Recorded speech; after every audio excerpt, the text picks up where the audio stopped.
2, 3, mabuhay! We are Bini! Hello everyone!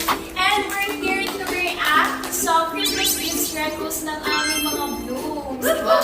So each member, nabili po kami ng 2 most favorites namin sa tweets nila. So first, from Casey XD. Ang cute nito, hahaha, cute dog keychain para kay Master John na mahal ko. Dog keychain! Kasi di ba uso kapag pag mamamasko ka, may small dog ka, so isasabit mo. Yung pangalawa ko, from kid named Luis. Para kay Bini Joanna, para makakapag-report siya like a broadcaster kahit sa pagtulog. Love you, Mima ko. Masyado doon akong passion, itulog pagtuman. So, yung napili